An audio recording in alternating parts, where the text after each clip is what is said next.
네, 제4주일 하나님의 공의에 대해서 보도록 하겠습니다. 우리 주 예수 그리스도 안에서 사랑하는 성도 여러분, 지난 주일에 우리는 본성적으로 비참한 죄인들이라고 배웠습니다. 우리는 우리 스스로 전적으로 타락했습니다. 인류에 대한 하나님의 평가는 그 마음의 생각의 모든 계획이 항상 악할 뿐이라 라고 하는 것입니다. 이 말씀은 불신자에게 뿐만 아니라 하나님의 자녀들에게도 적용됩니다. 우리는 우리 스스로 엄청난 죄를 범할 가능성을 가지고 있습니다. 우리의 타락은 철저합니다. 우리의 타락은 사람의 마음과 지성과 의지를 포함합니다. 만일 사람이 타락했다면 본성적으로 우리가 의롭고 거룩하고 사랑하는 삶을 살지 않는다면 인생은 과연 가치가 있는 것일까요? 이것은 오늘날 긴급한 질문입니다.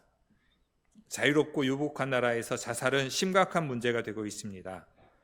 스스로 자신의 생명을 끊는 사람들이 우리나라에서 하루 평균 36명, 1년에 13,100명이라고 합니다. 이 사실은 우리 사회에서 많은 사람이 실망과 좌절로 몸부림치고 있다는 것을 말해줍니다. 많은 사람이 자신의 인생이 살만한 가치가 없다고 생각하고 스스로 목숨을 끊고 있습니다. 많은 고통에 시달리는 영혼들에게 죽음은 사는 것보다 더 나은 선택인 것처럼 보입니다. 사람들은 삶에서 경험하는 비참으로부터 피하기를 바랍니다. 그들은 죽음이 사는 것보다 더 낫다고 생각하고 있습니다.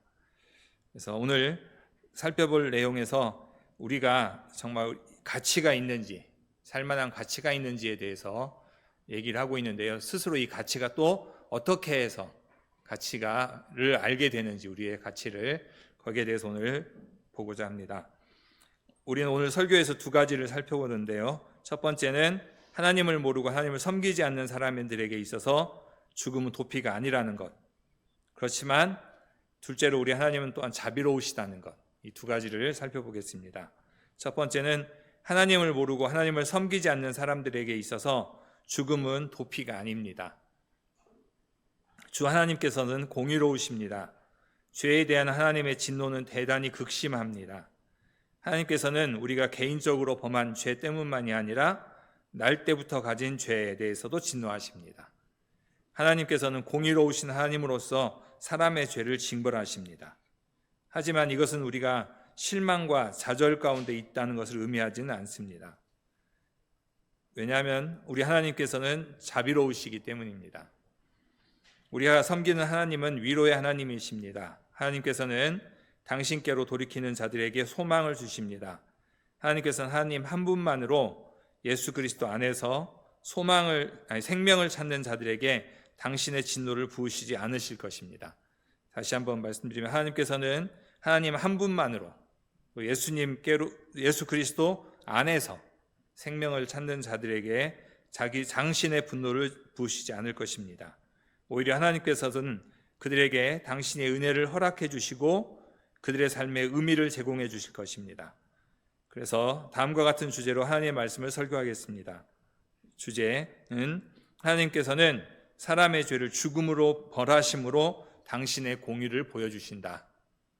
이 주제를 다음과 같은 두 가지 요점으로 살펴보겠습니다. 첫째는 그들 자신의 죽음으로 일부 사람들의 죄를 벌하심에서 나타난 하나님의 공의에 대해서, 둘째는 그리스도의 죽으심을 통해서 다른 사람들의 죄를 용서하심에서 나타나는 하나님의 공의에 대해서, 이렇게 두 가지로 오늘 살펴보도록 하겠습니다. 첫 번째, 그들 자신의 죽음으로 일부 사람들의 죄를 벌하심에서 하나님의 공의입니다. 사랑하는 여러분, 하나님은 공의로우십니까? 하나님께서 사람을 대하심에 있어서 공정하십니까? 하나님께서 사람이 할 수 없는 일들에 대해 사람을 벌하시고 사람을 비참하게 버려두시는 것이 옳다고 생각하십니까? 사람이 율법을 지킬 수 없다는 것을 알면서 어떻게 하나님께서는 율법을 지킬 것을 요구하실 수 있습니까? 사람이 할 수 없는 어떤 일을 사람에게 요구하는 것은 옳은 일입니까? 여러분은 어린 자녀에게 성인의 일을 하라고 요구할 수 있습니까? 불가능한 것을 요구하고 책임을 지우고 심지어 그런 요구에 응하지 못한 자들을 정죄하는 것은 옳은 일입니까? 이렇게 우리들이 하나님의 그 말씀에 대해서 의심을 품을 수 있다. 그리고 이런 의심들을 품는다는 얘기죠. 그리고 심지어 실제로 마주치는 문제는 이런 질문들이 지적하는 것보다 더 나쁩니다. 그들이 살아있을 때에만 순종할 수 있다라고 한다면 여러분은 죽은 자들에게 말하거나 요구할 수 있습니까? 여러분은 악인들 곧 모든 것에 부패와 탐욕 가운데 소망 없이 빠져있는 사람들에게 도덕적 순종과 최상의 영적 헌신을 요구할 수 있습니까? 그러니까 바로 하나님의 공의를 얘기를 하고 있는데 사람들에게 죄를 벌하심으로 하고 있는데 정말로 그렇게 우리 죄를 하나님이 벌하시는 게 맞는 얘기인지 우리가 지키지도 못할 율법을 주고 우리 보고 지키라고 하는 거 아닌지 우리 또 죽은 사람은 그럼 어떻게 할 것인지 이런 질문들을 사람들이 한다는 얘기죠. 그런데 구문답에서 이제 우리가 읽은 구문답에서 보면 이런 문제들에 대해서 철저히 살피고 있는데요. 구문은 하나님께서 사람이 행할 수 없는 것을 그의 율법에서 요구하신다면 이것은 부당한 일이 아닙니까? 라고 묻고 있습니다. 우리는 우리 힘으로도 어쩔 수 없는 우리 스스로 비참한 죄인들입니다. 우리는 어떤 선도 행할 수 없습니다. 우리는 모두 악한 성향으로 기울어져 있습니다. 우리는 우리 죄 가운데 죽었습니다. 우리는 죄의 종입니다. 이게 바로 돌트신경 3.4권에서 3조에서 사망에서 우리들이 배웠던 얘기들입니다. 돌트신경에서 배웠던 얘기들인데요. 처음에 창조된 하나님의 형상은 죄에 빠짐으로 완전히 파괴되었습니다. 우리는 본성적으로 전적으로 타락했습니다. 그런 상황에서 하나님께서 우리에게 완전을 요구하시는 것이 정당한 것일까요? 하나님께서 우리가 당신의 이름을 찬양하고 영광 돌리기 위해서 완전히 거룩한 삶을 살 것을 요구하시는 것은 정당한 것인가요? 본성적으로 전적으로 타락한 우리에게 맞추어 하나님의 율법의 요구를 더 낮추어야 하지 않겠습니까? 근데 우리 교리문답은 이 질문들에 대해 솔직한 대답을 제시합니다. 그 답은 아닙니다. 라고 하고 있습니다. 하나님은 불의하지 않습니다. 하나님은 부당하지 않으십니다. 그 문제는 하나님께 있지 않고 사람에게 있습니다. 하나님은 변하지 않으셨는데 사람이 변한 것입니다. 사랑하는 여러분, 여러분은 하나님께서 사람을 하나님의 형상을 지닌 자로 창조하셨다는 것을 압니다. 하나님께서는 사람을 선하고 의롭고 거룩하게 만드셨습니다. 사람이 창조되었을 때 사람은 하나님께서 자신에게 주신 사역과 기능을 할 능력이 있었습니다. 율법을 지키는 데 있어서 우리가 무능하게 된 잘못은 하나님께 있지 않고 우리 자신에게 있습니다. 우리 교리문답은 몇 줄로 요점을 잘 요약하고 있습니다. 교리문답 구문답은 사람은 마귀의 꿰매 빠져 고의적으로 불순종함으로 자기 자신과 그의 모든 후손도 이런 선물을 잃게 되었습니다. 라고 말하고 있습니다. 구문답 답을 보면 여러분들이 볼 수가 있겠습니다. 낙원에서 사람은 하나님의 율법을 지킬 수 있었고 하나님의 요구에 따라 살 수 있었습니다. 하나님께서는 자유를 주셨습니다. 하나님께서는 사람에게 모든 동물과 식물을 다스리는 통치권을 주셨습니다. 통치권을 받은 사람은 땅에서 일어나는 일에 대해 책임을 져야 했습니다. 사람은 에덴 동산에서 나무들의 실과들과 식물을 먹을 자유가 있었습니다. 하지만 하나님께서는 사람에게 한 가지 제한을 두셨습니다. 하나님께서는 동산의 모든 나무는 먹되 한 나무를 먹지 않아야 한다고 말씀하셨습니다. 하나님께서는 그것에 대해 이렇게 말씀하셨습니다. 선악을 알게 하는 나무의 실과는 먹지 말라. 내가 먹는 날에는 정령 죽으리라. 창세기 2장 27절 말씀입니다. 아무도 사람에게 그 나무의 실과를 먹도록 강요하지 않았습니다. 사람은 여전히 그 시기에 그 시점에 자유의지를 가지고 있었습니다. 사람은 사단의 공격에 저항할 능력을 가지고 있었습니다. 그래서 사람은 마귀의 유혹을 듣지 않았어야만 했습니다. 그러나 사람은 그렇게 하는 것을 원치 않았습니다. 사람은 마귀의 소리에 귀를 기울였습니다. 선악을 알게 하는 나무의 실과를 취한 것입니다. 그렇게 함으로써 그는 자신과 자신의 모든 후손이 비참에 빠지게 만들었습니다. 이 세상에 죄와 비참을 가져오게 된 것입니다. 일부 사람들은 사람의 환경이 변해왔기 때문에 하나님께서도 사람에게 접근하시는 방식을 바꾸셔야 한다고 생각합니다. 그들은 하나님께서 융통성이 있어야 한다고 생각합니다. 그들은 또 하나님께서 표준을 더 낮추셔야 한다고 생각합니다. 그래서 그들은 하나님께서 죄인들에게 완전한 것을 기대하지 않아야 한다라고 하는 것입니다. 그러나 사랑하는 여러분, 하나님께서는 변하지 않으셨습니다. 하나님은 어제나 오늘이나 영원토록 동일하십니다.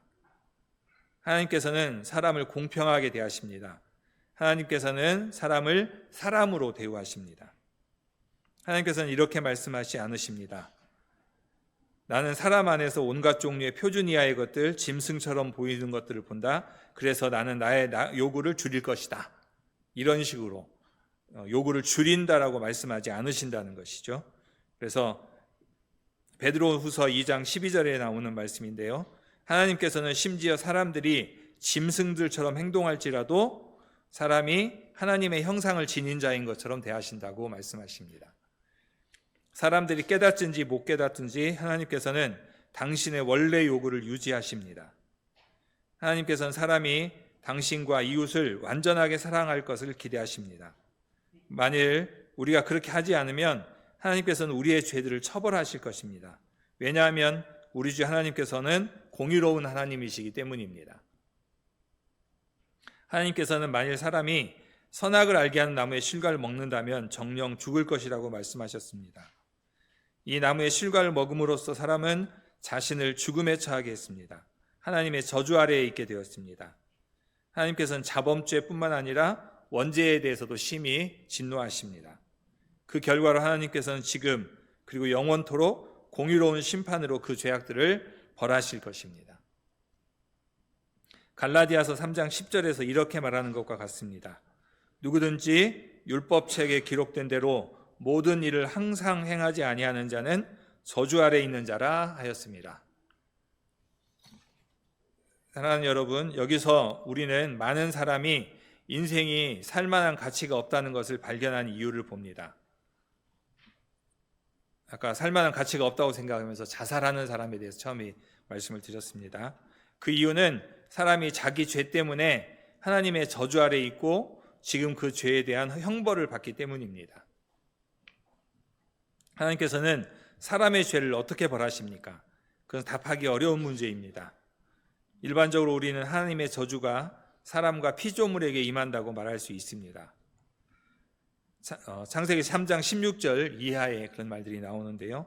하나님께서는 여자에게 해산의 고통을 주셨고 땅은 아담 때문에 저주를 받아서 가시와 엉겅퀴를 낼 것이라고 하셨고 사람이 죽을 때까지 음식을 먹기 위해서 이마에 땀을 흘려야 한다고 말씀하셨습니다. 그래서 인간이 죄에 빠짐으로 많은 고통과 아픔이 사람에게 왔습니다. 홍수와 가뭄, 지진과 태풍, 고통과 슬픔, 질병과 죽음은 모두 사람이 죄에 빠진 결과입니다. 하지만 여러분, 사람의 죄에 대한 하나님의 형벌은 그보다 더 구체적인 것입니다. 시편 5편 4에서 5절에서 다윗은 이렇게 얘기하고 있는데요. 읽어보겠습니다. 4절, 주는 죄악을 기뻐하는 신이 아니시니 악이 주와 함께 머물지 못하며 오만한 자들이 주의 목전에 서지 못하리이다. 주는 모든 행악자들을 미워하시며 라고 써 있습니다. 시편 4절에서 5편 4절 5절입니다. 또 시편 7편 11절에서는 하나님은 의로우신 재판장이시며 매일 분노하시는 하나님이시다 라고 얘기하고 있고요. 나움 선지자는 나움서 1장 2절에서 여호와는 질투하시며 보복하신 하나님이시니라. 여호와는 보복하시며 진노하시되 자기를 거스르는 자에게 여호와는 보복하시며 자기를 대적하는 자에게 진노를 품으시며. 그렇습니다, 여러분. 하나님은 사람의 죄에 대해 심히 진노하십니다. 하나님은 그 죄들을 지금 그리고 영원토록 처벌하십니다. 로마서 1장 18절에서 바울은 이렇게 얘기합니다. 하나님의 진노가 불의로 진리를 막는 사람들의 모든 경건하지 않음과 불의에 대하여 하늘로부터 나타나나니. 바울은 또 계속해서 하나님께서 어떻게 사람을 그 죄의 결과들에 넘겨두시는지를 설명합니다. 1장 24절 이하입니다. 우리는 율법이 선하다는 것을 압니다. 하나님께서는 자기 백성들에게 그들의 유익을 위해서 계명들을 주십니다. 그래서 신명기 6장 24절에서 나오는데요. 아버지들은 자기 자녀들에게 이 계명을 가르쳐야 했습니다. 6장 24절입니다. 신명기. 여호와께서 우리에게 이 모든 규례를 지키라 명령하셨으니 이는 우리가 우리 하나님 여호와를 경외하여 항상 복을 누리게 하기 위하심이며 또 여호와께서 우리를 오늘과 같이 살게 하려 하심이라 라고 그들은 말해야 했습니다.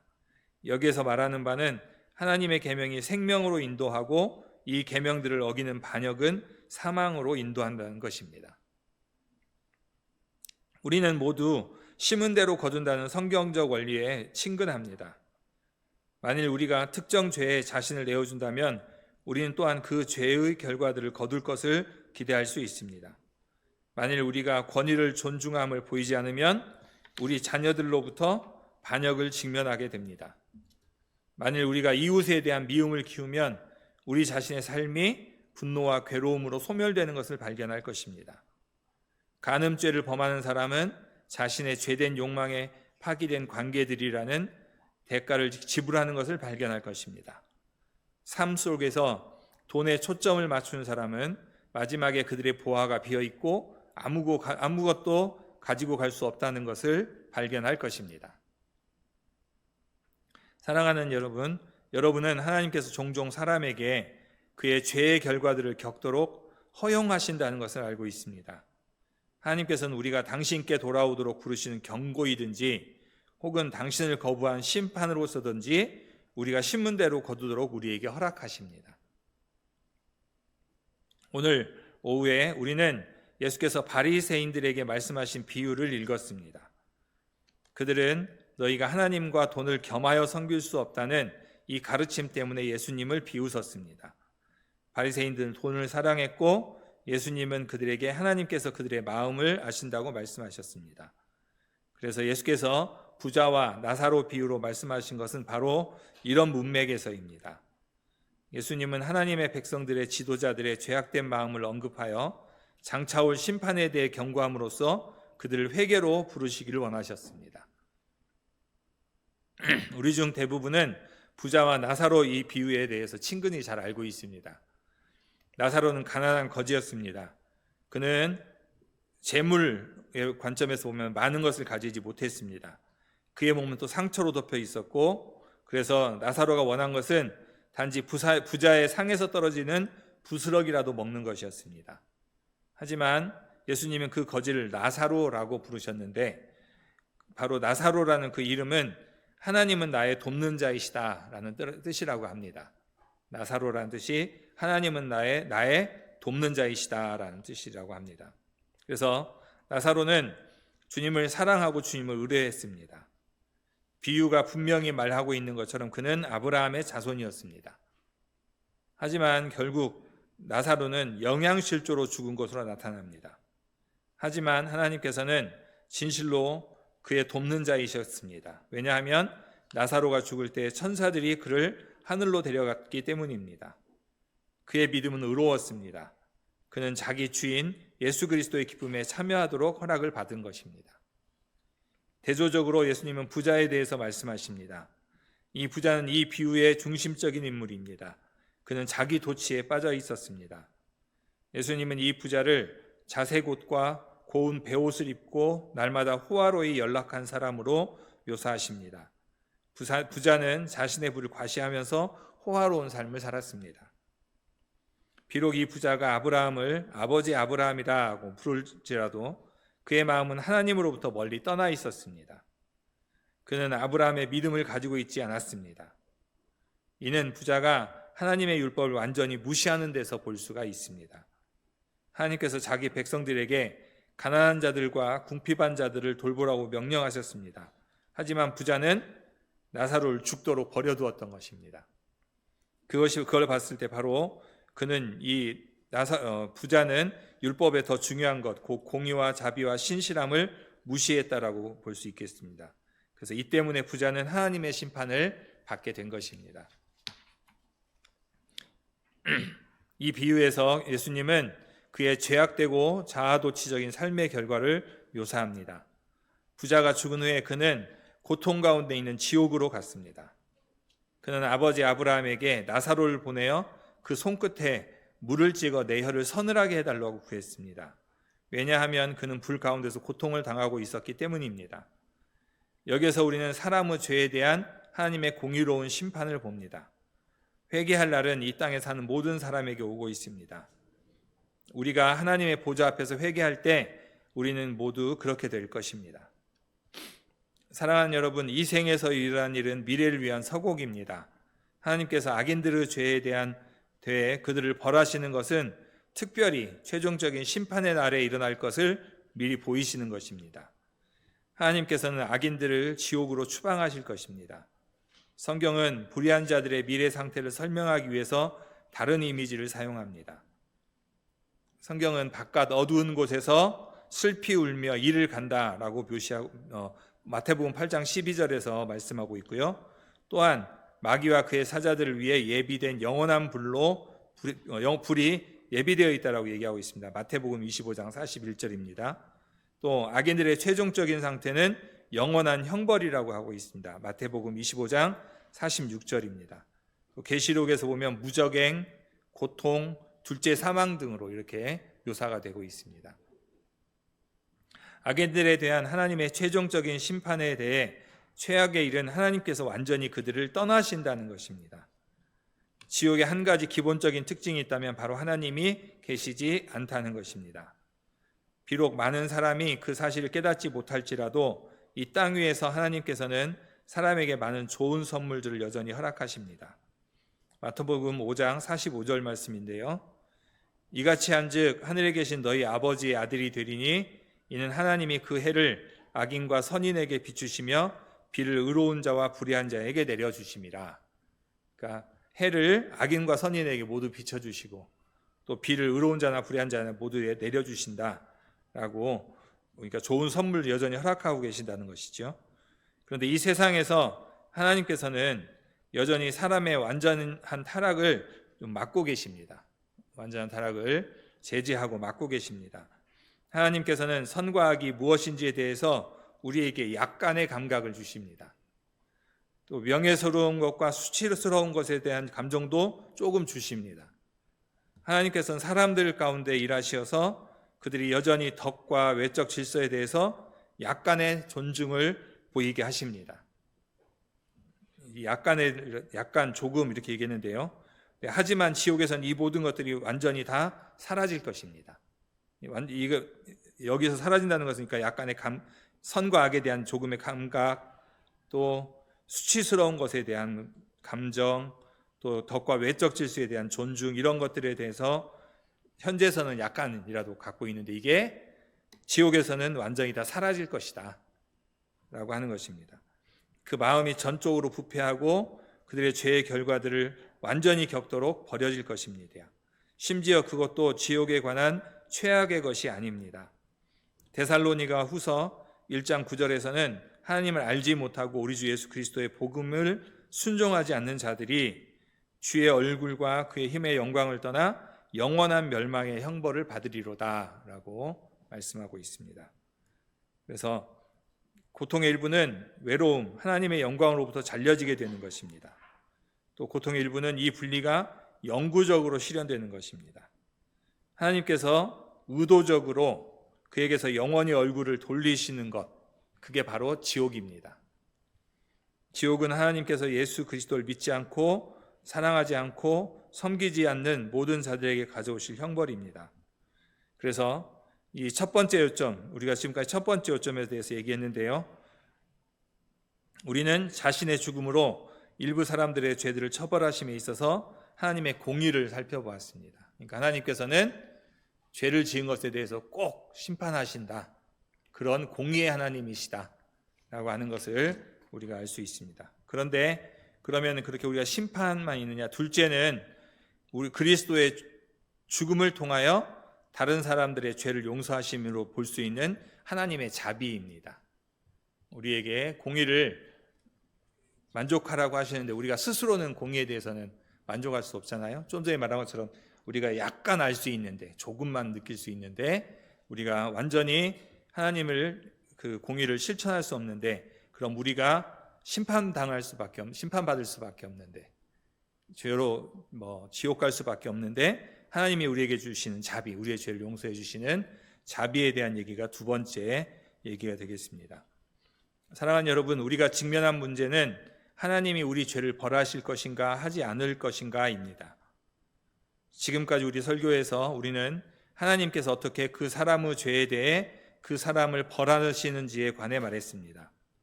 우리가 그 벌에 포함되어 있습니까? 우리는 인류의 일부분입니다. 그렇지 않습니까? 그래서 이는 하나님께서 또한 우리 죄에 대해서 우리를 처벌하신다는 것을 의미하는 것이죠. 그래서 사랑하는 여러분, 인류의 일부분으로서 우리도 하나님의 저주 아래에 있습니다. 우리도 또한 죄의 빠짐의 결과를 처리해야 합니다. 비록 우리가 하나님의 백성일지라도 인생의 많은 어려움과 투쟁이 우리에게 그냥 지나가지 않습니다. 그리스도인인 우리도 가뭄과 홍수의 결과들을 당합니다. 우리도 질병을 앓습니다. 우리 일도 고통을 당합니다. 우리도 죽습니다. 성경은 자신들의 죄의 결과로 고통당하는 불신자들 뿐만 아니라 신자들도 자신이 심은 대로 거둔다고 가르치고 있습니다. 다윗의 간음죄와 살인죄의 결과를 생각해 봅시다. 하나님께서는 다윗의 아들을 죽게 하셨습니다. 또 하나님께서는 칼이 다윗의 집을 결코 떠나지 않을 것이라고 말씀하셨습니다. 그래서 다윗은 자기를 반역하고 스스로 왕이 되기 위해서 자기 생명을 찾는 자신의 아들이 있었습니다.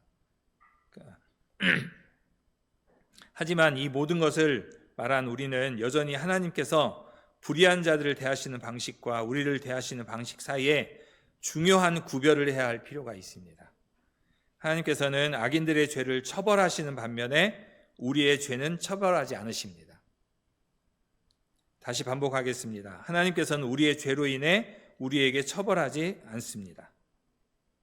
이것은 우리가 하나님의 공의에 대해서 배운 것과 모순되지 않습니까? 바로 첫 번째 대지에서 모든 것에 대해서 처벌하신다고 그랬는데 모순되는 것이 아니냐라고 생각할 수 있습니다. 하나님께서 자기 백성들의 죄를 간구하시는, 즉 그냥 눈 감아주시는 것이 가능합니까? 어떻게 하나님께서 악인들의 죄를 처벌하심과 택자들의 죄를 사하심 사이를 구별해서 할 수 있겠습니까? 사랑하는 여러분, 우리 교리문답이 신문의 답에서 우리에게 가르치는 바를 주목하시기 바랍니다. 우리 신문의 답을 한번 같이 읽어봤으면 좋겠습니다. 신문 답 같이 읽겠습니다. 결코 그렇지 않습니다. 하나님께서는 우리의 자범죄뿐만 아니라 원죄에 대해서도 심히 진노하십니다.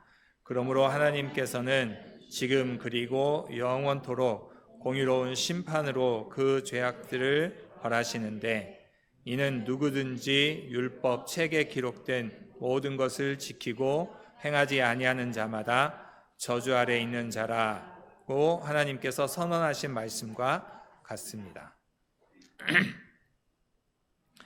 이렇게 신문답에서 답을 보면 하나님께서는 원죄와 자범죄 모두에 대해서 심히 진노하셔서 그 죄들을 이 세상에서 그리고 영원히 의로운 심판으로 형벌하실 것이라고 말씀하고 계십니다. 이 답이 하나님께서 우리를 벌하실 것이라고 말하지 않고 우리의 죄악들을 벌하실 것이라고 말한 것을 주목하시기 바랍니다.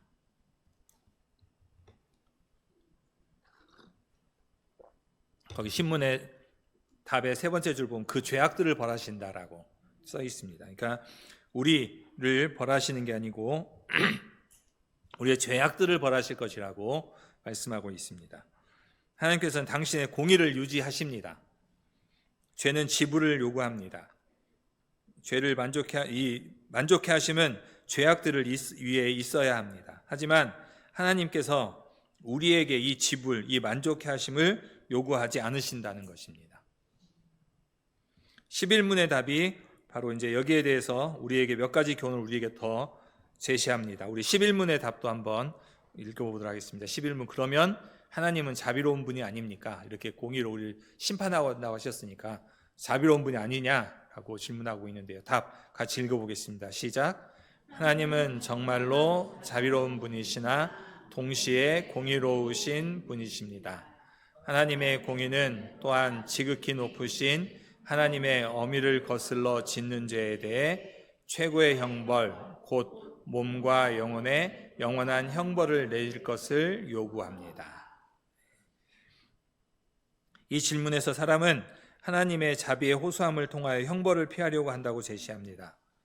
하지만 우리 교리문답은 우리가 하나님의 속성들 하나에 반대하여 다른 하나의 속성을 제거하려고 시도할 수 없다는 것을 분명히 합니다. 즉, 우리 교리문답은 하나님은 정말로 자비로운 분이시나 동시에 공의로운 분이시다라고 말하는 것입니다. 두 가지 속성을 얘기하는데, 한 가지 속성은 자비로우신 분이고 하나는 공의로우신 분이라는 것을 얘기하고 있습니다. 그래서 하나님의 교리문답에서는 하나님의 공의가 지극히 높으신 하나님의 엄의를 거슬러 짓는 죄에 대해 최고의 형벌, 곧 몸과 영혼에 영원한 형벌을 내릴 것을 요구한다라고 바로 11문 답에 써 있습니다. 사랑하는 여러분, 우리는 죄에 대한 하나님의 형벌을 짊어질 수가 없습니다. 하나님은 그 사실을 아십니다. 그래서 하나님은 또한 우리가 마땅히 받아야 할 진노를 피할 길을 우리에게 제공해 주셨습니다. 그 길은 하나님의 공의를 만족시키는 길이어야 합니다. 그 길은 우리 주 예수 그리스도를 통하는 것입니다. 하나님께서 당신의 진노를 부으시는 것은 바로 우리에게가 아니라 예수 그리스도께 붓고 계십니다. 그리스도께서는 우리가 마땅히 받아야 할 형벌을 우리 대신 짊어지신 분이십니다.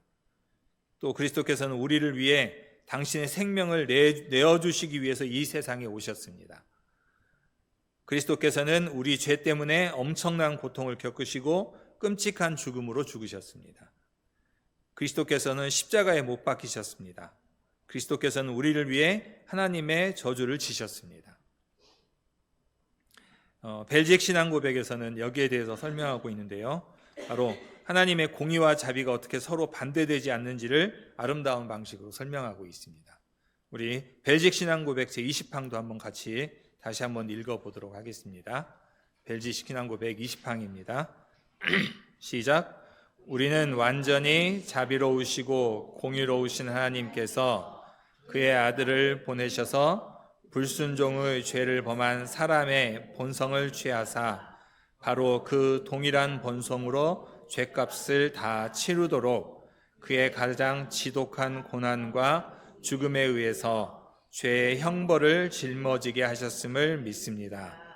그러므로 하나님께서는 우리의 죄와 허물을 그의 아들에게 씌우심으로 그의 아들에 대하여 자신의 공의를 나타내셨고 또 죄책으로 인하여 정죄를 받아 마땅한 우리에게 그의 선하심과 자비하심을 쏟아 부으셨습니다. 그는 가장 완전한 사랑으로 그의 아들을 우리를 위해서 죽도록 내어주셨으며 우리가 그의 아들을 통해 불멸과 영생을 얻도록 우리의 칭의를 위해 그의 아들을 부활시키셨습니다. 아멘. 그래서 죄와 허물은 공의는 아들에게 다, 그러니까 이제 형벌은 아들에게 다 씌우시고 죄와 허물로 인해서 형벌은 아들의 예수 그리스도에게 다 씌우셨고 그 아들에 대하여 그래서 자신의 공의를 나타내셨고 근데 죄책으로 해서 정죄를 받아 마땅한 우리에게는 선하심과 자비하심을 쏟아주셨다고 이렇게 말씀하고 있습니다. 그래서 20조에서 하나님의 공의와 자비가 골고다에서 우리 구주 예수 그리스도의 죽으심에서 함께 나타난다고 우리에게 가르치십니다. 20조에서는 골고다에서 하나님께서 당신의 아들에게 우리의 허물을 담당하게 하실 때에 당신의 아들에 대한 당신의 공의를 나타내셨다고 합니다. 또한 20조에서는 하나님께서는 우리에게 당신의 선하심과 자비하심을 쏟아 부어주셨고 당신의 아들이 우리를 위하여 죽도록 내어주시어 우리가 불멸과 영원한 생명을 얻게 해주셨다고 말합니다. 우리가 구원의 좋은 소식에 참여할 수 있게 되었다는 것이 얼마나 부요합니까? 우리가 죄와 그 죄의 결과들과 투쟁할 때 우리는 우리 주 예수 그리스도의 은혜의 복음으로 위로를 받습니다. 그러면 사랑하는 여러분, 인생을 살 만한 가치가 있습니까? 우리가 인생의 압박과 실망과 어려움들에 어떻게 대처해야 하겠습니까? 자살은 그리스도인들을 위한 해결책입니까? 그 답은 매우 단순합니다. 결코 그렇지 않습니다. 라는 것입니다. 자살은 좌절에 대해 실망에 대해 말합니다. 우리가 때때로 그런 감정을 겪고 있다면 그런 것들은 우리가 알고 고백하는 것에 따른 것이 아닙니다. 하나님께서는 우리의 문제들에 대한 답으로서 우리에게 예수 그리스도를 계시하셨습니다. 하나님께서는 우리의 죄와 비참으로부터 우리를 구속하도록 우리에게 그리스도를 주셨습니다. 그리스도 안에 우리의 위로와 우리의 소망이 있습니다. 부자와 나사로 비유로 돌아가서 생각해 봅시다. 나사로는 가난한 사람이었고 거지였습니다. 그는 온몸에 상처투성이인 병든 사람이었습니다. 땅 위에서 그는 정말로 많은 나쁜 일들을 당했습니다. 투쟁과 고통의 삶이었습니다. 하지만 나사로는 아브라함의 품으로 받아들여졌습니다. 하나님께서는 진실로 그의 돕는 자였습니다. 그는 자기 주인의 기쁨에 참여하도록 허락받았습니다. 그는 영원한 생명을 상속받았습니다. 그러나 부자는 그렇지 못했습니다. 그는 지옥에서 고통 중에 있었습니다. 그는 약간의 구원을 위해 탄원했습니다. 즉 나사로를 보내어 손가락 끝에 물을 찍어 자기 혀를 서늘하게 해달라고 탄원했습니다. 그러나 너무 늦었습니다. 하늘과 지옥 사이에 건널 수 없는 큰 구렁이 끼어 있었습니다. 부자는 또 나사로를 보내어 자기 형제 5에게 말하게 하여 그들이 이 고통받는 곳에 오지 않게 해달라고 구했습니다. 하지만 비유에서 아브라함은 그들이 모세와 선지자들이 있다고 응답했습니다. 부자의 형제들은 언약 공동체 안에 속해 있습니다. 그들은 하나님의 말씀을 가지고 있습니다. 부자는 만일 나사로가 죽은 자들로부터 자기 형제들에게 돌아간다면 회개할 것이라고 말합니다. 그러나 아브라함은 그들이 모세와 선지자들에게 듣지 아니하면 비록 나사로가 죽은 자 가운데서 살아날지라도 고난을 받지 아니할 것이라고 답했습니다. 사랑하는 여러분, 우리는 오직 그리스도 안에서 은혜를 통한 구원의 복음을 가지고 있습니다. 그리스도를 믿고 사시기 바랍니다. 그리스도를 사랑하고 섬기시기 바랍니다. 그러면 여러분 이 생에서와 오는 세상에서 하나님의 복을 받을 것입니다. 정말로 인생은 살만한 가치가 있습니까? 그렇습니다. 여러분 인생은 살만한 가치가 있습니다. 하나님께서 우리가 마땅히 받아야 할 것에 따라 우리를 대하지 않으시기 때문입니다. 하나님께서는 우리 죄에 따라 우리를 처벌하지 않으십니다. 하나님께서는 우리를 버리지 않으십니다. 하나님께서는 당신의 은혜로 예수 그리스도 안에서 새 생명을 우리에게 주십니다. 우리가 우리 인생에서 평화와 기쁨을 발견하는 것은 바로 그리스도와 함께 사는 삶을 통해서입니다. 우리 인생이 다시 목적을 갖는 것은 하나님의 이름을 찬양하고 영광을 돌리는 데 있습니다. 하나님께서는 우리 인생에서 우리가 직면한 유혹과 시련들을 통과할 때 우리들을 도우십니다. 예수 그리스도 안에서 우리를 향한 하나님의 사랑으로부터 우리를 떼어놓을 수 있는 것은 아무것도 없습니다. 그리스도를 통하여 또 그리스도를 위하여 사는 삶은 전적으로 가치가 있는 삶입니다. 이런 가치 있는 삶을 살게 해주신 하나님께 감사와 찬양을 돌려드립시다. 아멘.